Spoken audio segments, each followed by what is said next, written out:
There's a strange cruelty in being the person everyone turns to, the friend who always listens, the colleague who never says no, the family member who absorbs everyone's pain like a sponge. We're told that caring deeply makes us good people, noble even. But what nobody mentions is how exhausting it is to feel everything so intensely, to carry the weight of other people's worlds on your shoulders until you can barely stand under the pressure. The most caring people are often the most miserable. They give and give until there's nothing left, then wonder why they feel so empty, so resentful, so completely drained. It's as if their capacity for love has become their greatest weakness, their empathy transformed into a prison they can't escape. This isn't about becoming cold or heartless. It's about understanding why caring too much is slowly killing your spirit, and what you can do to reclaim your emotional freedom without losing your humanity.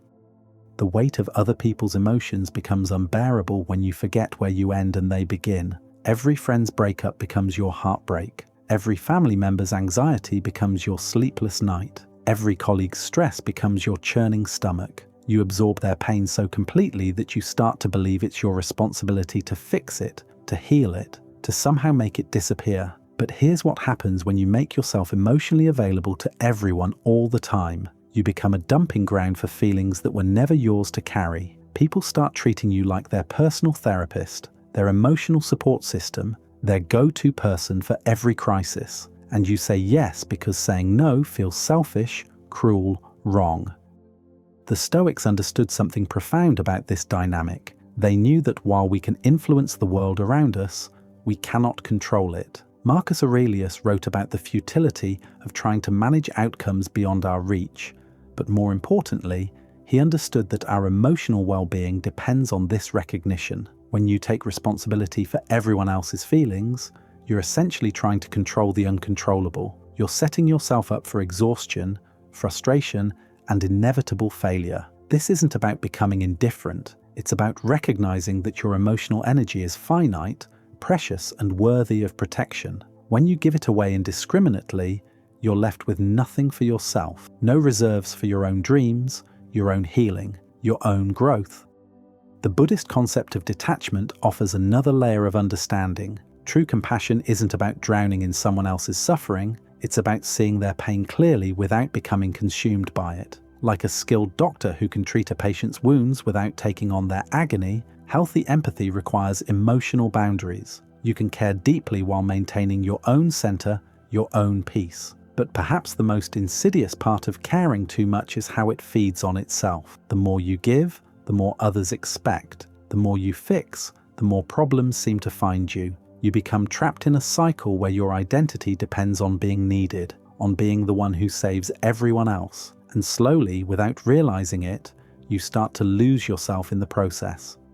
The people pleaser's dilemma runs deeper than just wanting to be liked. It's often rooted in a fear of abandonment, a belief that love is conditional on your usefulness. If you're not solving problems, offering support, or absorbing pain, what value do you have? This belief system turns your natural empathy into a tool for survival, but it's a tool that cuts both ways. Breaking free from this pattern requires a fundamental shift in how you view your role in other people's lives. You are not responsible for managing anyone else's emotions. You are not required to fix what other people break. You are not obligated to sacrifice your own well-being on the altar of their comfort. Setting boundaries feels uncomfortable at first because it goes against everything you've been taught about being a good person. But boundaries aren't walls. They're guidelines that protect your ability to show up authentically in the world. When you're constantly drained, you can't offer genuine support to anyone. When you're emotionally depleted, your help becomes hollow,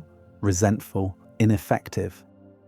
The ancient Stoics practiced a mental exercise called the view from above, imagining themselves from a cosmic perspective to gain clarity on what truly matters. From this vantage point, most of the crises we absorb from others reveal themselves as temporary, manageable, and ultimately theirs to resolve. This doesn't make us callous, it makes us wise.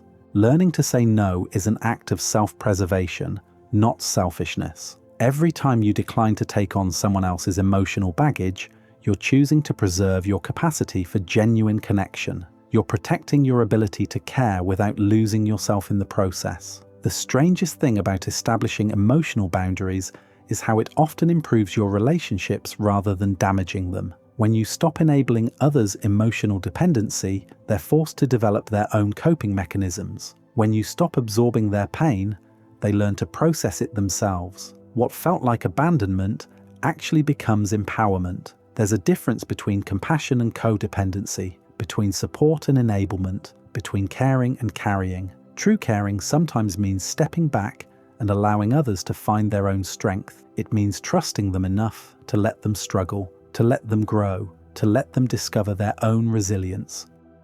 Your emotional energy is not renewable in the way we once believed. It requires rest, boundaries, and intentional restoration. Just as you wouldn't run a marathon every day and expect your body to remain strong, you can't absorb everyone's emotional chaos and expect your mind to remain clear. The people who truly love you don't want you to sacrifice your well-being for their comfort. They want you to be whole, healthy, and present. They understand that your value isn't tied to your willingness to suffer on their behalf. Maybe the cost of caring too much isn't just personal exhaustion. Maybe it's the gradual erosion of your ability to care authentically at all. When empathy becomes a burden rather than a gift, when compassion becomes a prison rather than a choice, something essential gets lost in the translation. The path forward isn't about caring less, it's about caring better. It's about learning to hold space for others without losing yourself in that space. It's about offering support without offering your soul as collateral. Your emotional freedom isn't selfish,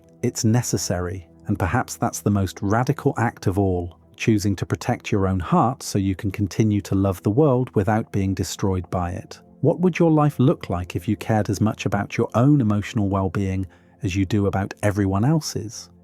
Share your thoughts below, and if this resonated with you, hit that like button. It helps more people discover these conversations about living authentically in a world that often demands too much.